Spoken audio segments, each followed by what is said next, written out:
여러분 안녕하십니까? 오래간만에 제가 복수국적 취득에 대해서 영상을 올리게 돼서 반갑습니다. 제가 지난 3월 달에 국적회복 승인 통보를 받고 그 이후에 어, 지금까지 승인 받은 내용과 또 복수 국적을 회복한 내용과 주민록 만들기 과정 그리고 또 여권 만들기 과정에 대해서 상세하게 설명을 한번 드리겠습니다. 제가 처음이라 뭐 모든 분들이 다 처음이겠지만은 시행착오를 상당히 많이 겪었습니다. 그리고 뭐 모든 분들이 복수국적 65세 이상 취득하는 분들이 다 연세가 드신 분들이라서 모든 행정 절차에 대해서 적응이 빠르지 않고 처음이다 보니까 서툰 면이 많고 그래서 시행착오도 많이 있으리라고 생각됩니다. 그래서 제가 이번 영상을 제작하게 된 이유도 앞으로 많은 분들이 이 65세 이상 복수국적을 국적 회복을 신청하려고 하시는 분들한테 저와 같이 아니면 많은 실수를 범하지 않고 매끄럽게 진행할 수 있게 도움을 드리고자 이 영상을 제작하게 됐습니다. 작년에 2022년 4월 18일 날 국적회복 신청서를 접수했습니다. 신청을 했고 금년 3월 17일 날 국적회복 승인 났다고 통보를 문자로 한국에 있는 제 지인을 통해서 문자를 받았습니다. 그리고 뭐 5월 달에 오겠냐, 오면은 며칠 날 도착하면은 와서 통보를 해주면은 며칠 날 매월 셋째 주에 한 번 있는 선서식에 외국 국적 불이행 서약 선서 식에 참석을 시켜주겠노라고 그 뒤에 문자가 한 번 더 왔습니다. 그런데 제가 그때 가지를 못하고 제가 2023년 9월 달에 전화로 뉴질랜드에서 전화로 남부 출입국 외국인 출입국 관리사무소에 전화를 국적과에 전화를 해가지고 담당자 성아무개라는 분이 이제 지난번에 홍아무개라는 분에서 이제 성아무개라는 분하고 바뀌었습니다. 지금 그분하고 통화를 해서 11월 16일에 셋째 주 목요일이요. 16일에 있는 불이행 선서를 하는 명단에 넣어주겠다. 그렇게 확약을 전화로 했습니다. 그런데 늦어도 11월 6일까지는 한국에 입국을 해야 된다. 그런 얘기를 했습니다. 그래서 제가 그 통화를 하고 항공권을 바로 예매를 했습니다. 항공권을 예약을 하고 10월 31일 날 뉴질랜드를 출국해서 오클랜드 출국해서 10월 30일 날 해서 한국에 도착했습니다. 그래서 제가 10월 31일 날 한국에 도착했습니다. 그래서 그 다음날 11월 1일 날 제가 한국 남부 서울 남부 출입국 외국인 사무소에 가가지고 제가 외국 국적 불행사 선서 일정이 11월 16일인데 한국에 그거 하러 왔노라고 국적과의 담당자를 만나보고 확인차 왔다고 얘기를 했습니다. 그랬더니 국적과의 성아무개 씨가 최근에 이제 소식을 알려주더라고요. 요즘에 국적과의 상부 지시, 그러니까 법무부의 상급기관인데 그 위에 그 상부 지시로 국적 회복을 많이 해주는 방향으로 지금 인원수가 많이 늘어날 것이다. 뭐 이런 얘기를 하면서, 그래서 한 달에 한 번 있던 불이행 선서를 한 달에 2번으로 늘렸다는 얘기를 저한테 했습니다.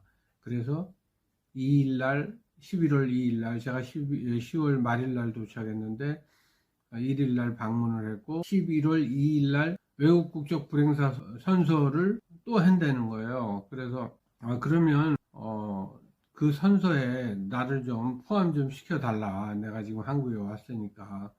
그랬더니 당장 내일이라 그 명단이 이미 짜여졌기 때문에 안 된다는 거예요. 그래서 제가 그 얘기를 했습니다. 9월 달에 뉴질랜드에서 통화를 했을 때는 나에게 11월 초에 선서가 있다는 말을, 2번 있다는 말을 전혀 하지 않았고 11월 16일에 선서에만 있다고, 그쪽에 그날 참석을 하시는 명단에 넣어드리겠다고 이렇게 얘기를 했거든요. 그래서 그거를 제가 좀 항의를 하면서 따져 물었습니다. 왜 한 달에 2번 있다고 하지 않았느냐. 만약에 11월 초에 선서를 있다면은 내가 일정을 땡겨서 그렇게 올 수도 있었는데 그 얘기를 하질 않았기 때문에, 나에게 알려주질 않았기 때문에 지금 와가지고 16일 동안이나 아무 의미 없이 세월을 보낼 수밖에 없는 상황이 되지 않았냐, 왜 얘기를 해주지 않았느냐고 제가 그런 얘기를 했습니다. 근데 뭐 거기에 대해서는 답변을 못하고, 어쨌든 자기네는 16일에 선서 명단에 넣었으니까 그때 참석하시라고 그렇게 해서 더 이상 뭐 거기에 대해서 또 길게 얘기할 수가 없는 상황이었기 때문에 일단 그래서 집으로 귀가를 했습니다. 그리고 그 다음에 14일 날 제가 한 이틀 전날 가가지고 또 국적 회복 증서를 미리 좀 줄 수 없겠냐, 그렇게 얘기를 했습니다. 제가 28일 출국인데 얼마 남지 않아서 여권이나 주민등록증을 만들 물리적인 시간이 많지 않기 때문에 이렇게 서두르고 좀 독촉을 하는 것이니까 이해를 해달라고 제가 그렇게 부탁의 말씀을 드리고서 얘기를 했지만 결국 소용은 없었습니다. 그래서 결국 11월 16일 날 제가 찾아가서 요새는 이제 선서 없이 선서식을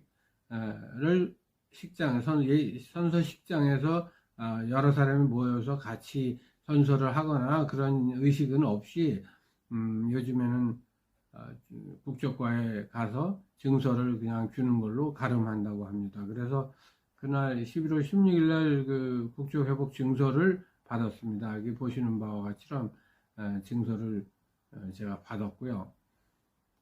그리고 그 전에 이제 좀 제가 조금 문제가 있었습니다.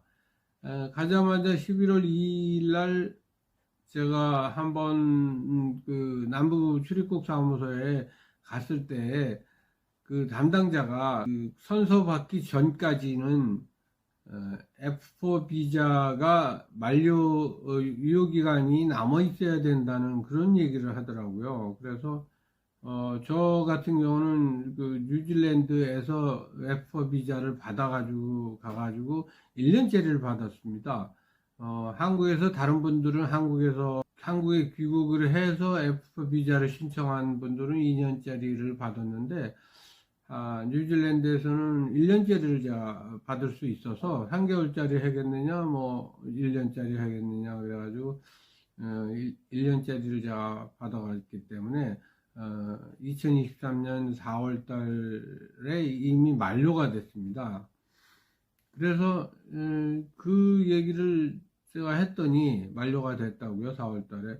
그러면 안 된다고, 선서를 하기 전에 F 비자를 이제 만료가 됐으니까 연장이 아니라 이제 재신청이 되더라고요. 그래서 F 비자 담당하는 그 옆방에 있는 부서에 가가지고 비자 신청을 또 한 3만 원 가까이 들었을 겁니다.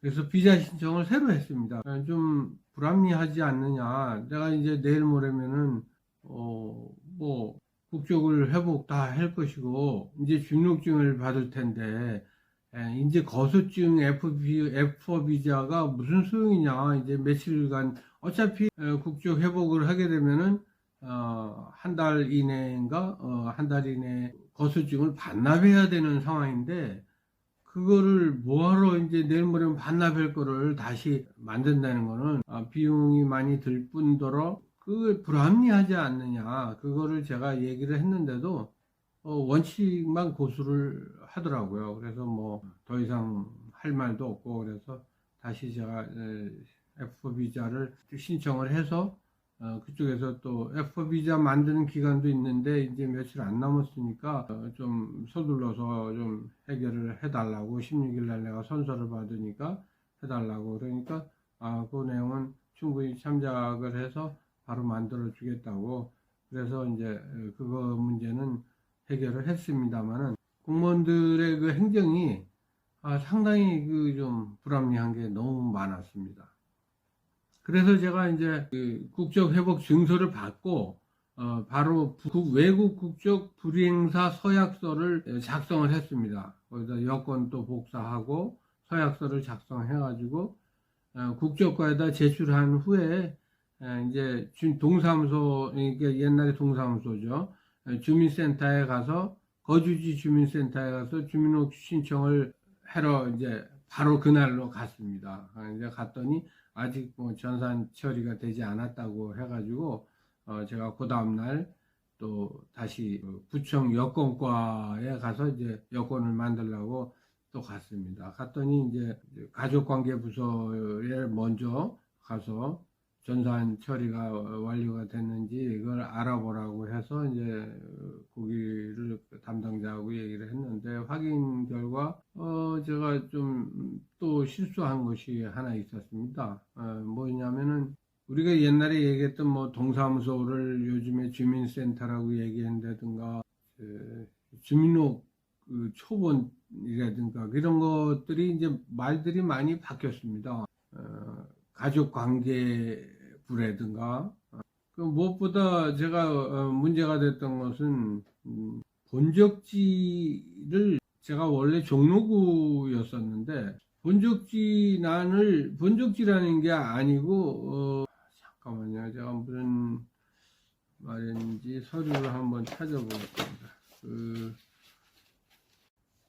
등록 기준지라고 생소한 말을 거기다가 쓰라 그래가지고 그 외국 국적 불이행사 서약서란에 등록 기준지라고 있었습니다. 그런데 등록 기준지란에 제가 거주지를 써버렸어요. 등록 기준지란 말을 제가 이해할 수가 없었거든요. 근데 나중에 이제 그게 문제가 됐습니다. 왜냐하면 등록 기준지가 본적지를 얘기를 하더라고요.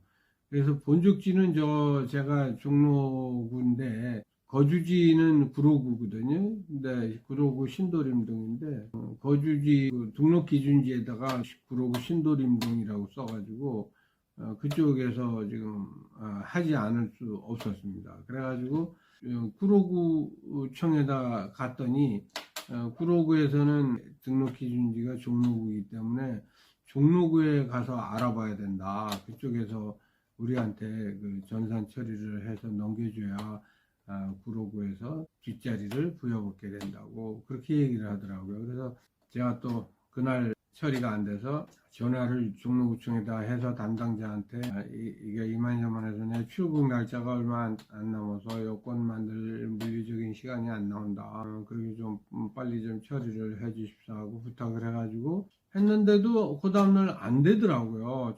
전산 처리가. 그때가 이제 금요일이었었는데 공교롭게도 우리나라 그 전산망이 좀 마비가 돼서 혼란이 왔던 날이 있었습니다. 그날 공교롭게 그렇게 되었습니다. 그래서 월요일날 제가 이제 전산망이 회복이 됐다고 그래가지고 제가 월요일날 종로구청에 가서 그 담당자를 만나서 좀 독촉을 다시 했습니다. 그래서 그 다음날이니까 한 22일 날이 되겠죠. 11월. 가족관계 부서에서 이제 본적지 구청으로 송부했다고, 본적지 구청에서는 이제 정리를 전산에 올렸다고 그렇게 하더라고요. 그래서 구로구 주민센터에서 주민등록 신청을 완료를 했습니다. 22일 날이요. 그러나 이제 주민등록 뒷자리는 또 주민센터에서 부여를 해주는 거더라고요. 그래서 해달라 그랬더니 다음날 뭐 해주겠다 그래가지고 제가 구로구청에 갔습니다. 가가지고 구로구청이 이제 동사무소 그러니까 구로주민센터의 이제 상급기관이죠. 거기서 팀장님을 어떻게 만나게 돼가지고 그 팀장님한테 제가 28일 날 출국을 하니까 상당히 물리적으로 여권 만들 시간이 안 나오지 않겠냐 그런 얘기를 호소를 했더니 그분이 이제 전화를 그 다음날 아침에 23일 날 아침에 주민센터에다가 담당자한테 전화를 넣어 주셨습니다. 그래가지고 제가 아침에 가니까 마침 그때 전화를 받고 있더라고요. 그래서 저한테 이제 급히 만들어서 주겠다고 얘기를 해서 제가 그날 23일 날 주민등록증을 만들고 주민등록증을 신청만 했지 주민등록증은 또 한 2주 정도 걸린다고 그러더라고요. 그러면 어떻게 했느냐. 그래가지고 이제 여권 신청해서 다시 구청에 가서 여권을 이제 신청을 할 수는 있었습니다. 근데 임시 주민등록증을 발급해 오라 해가지고 그 다시 주민센터로 갔습니다. 그래서 주민센터 가서 사진 한 장 주니까 임시 주민등록증을 만들어 주더라고요. 그래서 제가 임시 주민등록증을 종이에다가 만든 거를 여기다가 올려놓겠습니다.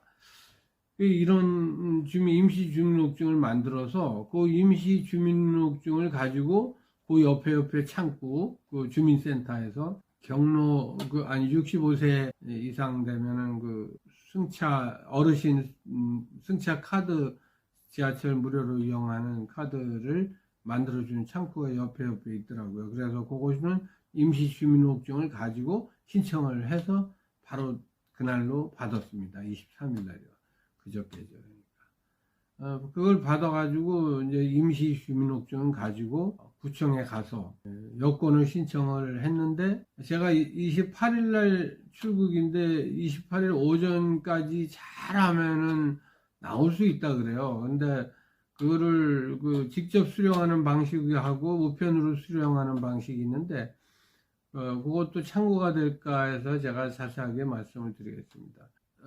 물론 시간이 넉넉한 사람들은 이제 직접 수령하면 되겠지만, 제 생각에는 이제 여권을 직접 수령하면 더 빠르지 않을까 생각했는데, 그쪽에서 얘기하는 거는 여권과에서는 자기네들이 전산 처리해서 조폐공사에 여권 발급을 의뢰를 하면은 조폐공사에서 만들어가지고 보내는데, 우편으로 자기 집으로 바로 보내기 때문에 직접 수령하는 것보다 더 빨리 받을 수 있는 방법이다. 그렇게 얘기를 하더라고요. 그래서 좋다고 이제 일단 여권 만드는데 53,000원하고 또 5,500원의 우편 요금 해가지고 이제 여권을 신청을 했습니다. 그런데 제가 28일 출국인데 28일 오전까지 잘하면 나오고 못 받으면 어떻게 했느냐 그랬더니 못 받으면은 제가 다시 내년에 한 3, 4월에 오면은 그때 다시 받을 수 있으면 좋겠다. 그런데 여권은 우체국에서 본인 당사자한테 직접 전달하지 않으면 대리인이 누구도 수령을 할 수 없게끔 되어 있어요. 여권은 좀 중요한 증명서이기 때문에 그런가 봅니다. 만약에 내가 이제 오전까지 공에 가기 전까지 여권을 받지 못하면 이제 구로구청에다 보관을 해뒀다가 내년에 제가 올 때 다시 받는 걸로 그렇게 하기로 했습니다. 그런데 제가 출국할 때가 이제 조금 문제가 될 것 같더라고요. 출국할 때 법적으로는 국적을 회복을 하게 되면은 한국 여권으로 출국을 하게 되어 있습니다. 그게 이제 맞는 법에 맞는 행동인데, 한국 여권으로 출국하게 되어 있는데, 한국 여권을 만들지 못한 상태에서 다른 분 같은 경우는 제 구독자 다른 분이 저한테 이제 많은 얘기를 해서 경험담을 저한테 카카오톡으로 보내주셨는데, 긴급 여권을 공항에서 미리 가가지고 긴급 여권을 만들어가지고 갔었답니다. 그런데 저 같은 경우는 이미 여권을 신청했기 때문에 긴급 여권도 만들어주지 않는다고 하더라고요. 그래서 할 수 없이 이제 출국할 때나 입국할 때나 이제 한국 여권을 수령을 못하면은 뉴질랜드 여권으로 가지고 나갈 수밖에 없습니다. 지금 이제 주민등록증에 관해서는 제가 이제 22일 날 주민등록증을 신청을 했고, 보통 뭐 2, 3주 걸린다 그러더라고요. 그거는 이제 뭐 같이 깨가족이나 아니면 이제 그 동거인이나 그런 상태의 분들이 와서 수령을 대리로 해갈 수 있다 그러더라고요. 그래서 뭐 그건 대리로 수령을 해가기로 했고, 제가 뭐 당장 필요한 거는 주민등록증이 되어 있다는 사실이 중요하기 때문에 뭐 임시 주민등록증 가지고도 얼마든지 모든 것을 행정 처리를 해나갈 수 있다고 생각했습니다. 그래서 그렇게 해서 달라진 것은 제가 이제 주민등록상에 제가 원래 주민등록 번호를 부여받았습니다. 이민을 가기 전에 원래 사용하던 그 뒷자리 주민등록 번호를 그대로 부여를 받았는데, 한국 국적을 취득함으로써 이제 달라진 것은, 제가 사실 요번에 그 한국 국적을 취득한 후에 제가 국내에 가지고 있는 그 부동산을 처분을 하려고 한번 부동산에 갔는데, 한국 국적을 가지고 있기 때문에 양도소득세를 선납을 할 필요가 없는 점, 그런 점이 좀 달라졌고, 또 하나는 뭐 크게 달라진 거는 주민등록증이 나오고 지하철을 무임 승차할 수 있다는 거, 어르신 그 카드로, 교통카드로 무임 승차를 할 수 있다는 거, 그게 좀 달라졌고, 그 다음에 제가 이제 체류하는 동안 보통 한국 휴대폰을 인증을 할 수 없는, 그러니까 한국에는 이제 전화 인증을 많이 하지 않습니까? 이제 여러 가지 뭐 회원가입이라든가 뭐 이런 전화 인증이 많이 필요한데, 본인 인증이 되지 않는 휴대폰을 사용하다 보니까 여러 가지로 불편한 점이 많더라고요. 은행 문제, 뭐 아니면 무슨 여러 가지 쇼핑몰, 인터넷 쇼핑몰 가입이라든가 뭐 이런 여러 가지 문제들이 발생했었는데, 이제는 제가 제 이름으로 휴대폰을 개설할 수도 있고 그런 여러 가지 그 편리한 점이 있더라고요. 그동안에 이제 여권하고 주민등록증 문제는 아직 수령은 하지 못했지만 일단은 나긴 났습니다. 그래서 그동안에 있었던 여러 가지 그 어려운 점들, 유튜브를 시청하시는 65세 복수국적이나 그 국적 회복에 많은 관심이 있는 분들에게 시행착오 없는 그 신청과 이런 과정을 여러분들에게 도움이 되고자 이렇게 정리를 한번 해서 영상을 제작해 봤습니다. 처음 하다 보니까 많은 시행착오도 있었고, 또 유튜브 제작도 그동안에 한동안 하지 못하고, 그러다가 모처럼 하다 보니까 또 매끄럽게 진행하지 못해가지고 보시는 분들이 좀 답답하시더라도 많이 이해를 해주시고 봐주셨으면 대단히 감사하겠습니다. 그리고 구독과 좋아요, 특히 구독을 좀 해주셨으면 대단히 감사하겠습니다. 감사합니다. 그동안 제가 우버를 한 6개월 바쁘게 했습니다. 우버 택시를요. 우버를 바쁘게 하다 보니까 영상을 제작을 해놓고도 편집할 시간이 없습니다. 또 낮에는 또 골프 쳐야 되니까 골프 하랴 동영상 편집할 시간이 상당히 없었습니다. 모쪼록 앞으로 좀 더 시간을 쪼개서 유튜브 영상을 여러분들을 위해서 제작을 해서 한번 재밌는 영상을 유튜브나 재밌는 영상을 우버 택시 영상이라든가 아니면 복수 쪽 이후에 그 어떤 또 새로운 컨텐츠를 가지고 여러분들 다시 한번 찾아뵙겠습니다. 감사합니다. 재밌게 봐주셔서 감사합니다.